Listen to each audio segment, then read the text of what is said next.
Welcome back. Today we're going to read 101 Dalmatians. Pongo, Perdita, and their 15 newborn puppies lived in a cozy little house in London.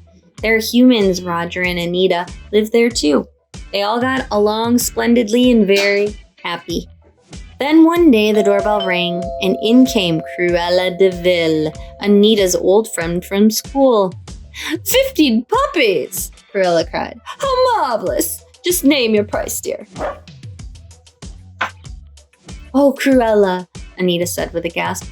I'm afraid we can't give them up. Nanny tried to pull the puppy's basket away from Cruella. Don't be ridiculous, said Cruella. You can't possibly afford to keep them. But Roger and Anita would not budge. Furious, Cruella stormed out of the house. One night, a few weeks later, Pongo and Perdita went out for a walk with Roger and Anita. The puppies were at home, asleep in their basket. Suddenly, two men burst into the house. They put the puppies into a big bag, then they sped away in a truck. The newspapers were full of the news the next morning. Dog napping, 15 puppies stolen. Cruella grinned as she read the paper. Her plan had worked perfectly.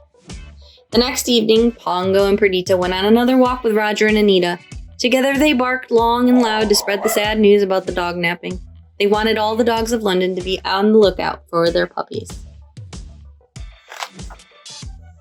The news traveled quickly out to the country. A bloodhound named Towser heard the shocking story. Woof! Woof!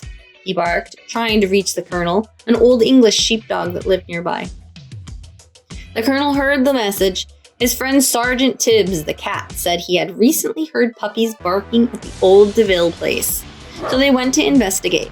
Sure enough, when they peeked inside the window of the mansion, they saw the 15 stolen Dalmatian puppies, along with many, many others. There were two men in the house, guarding the puppies. Sergeant Tibbs watched as Cruella de Vil arrived at the mansion in her car. Then, before she raced off again, she ordered the men to make fur coats out of the puppies. Tibbs had to do something, so he snuck inside and helped the pups escape through a hole in the wall. The men realized that the puppies were getting away. The chase was on. Just then, Pongo and Perdita crashed through the window.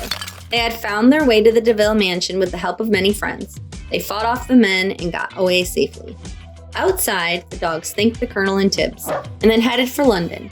Pongo and Perdita led the way, with all 99 of the puppies following them.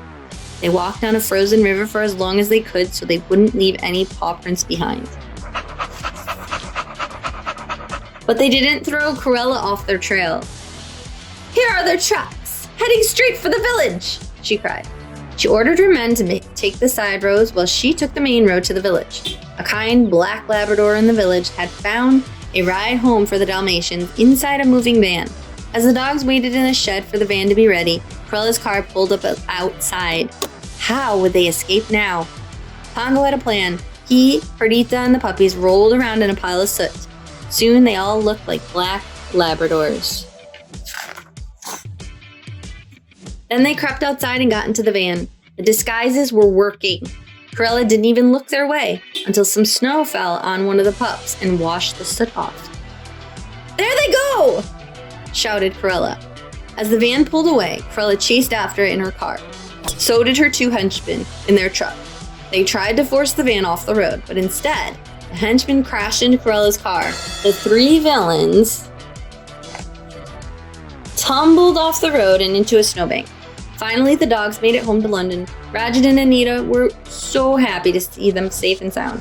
As Nanny cleaned the soot off the puppies with her duster, she noticed there were many, many more of them. Roger, Anita, and Nanny counted them all up, including Pongo and Perdita. They now had 101 Dalmatians. We'll buy a big place in the country, said Roger excitedly. So that's exactly what they did. Roger, Anita, Nanny, Pongo, Perdita, and all the puppies lived there happily ever after. The end.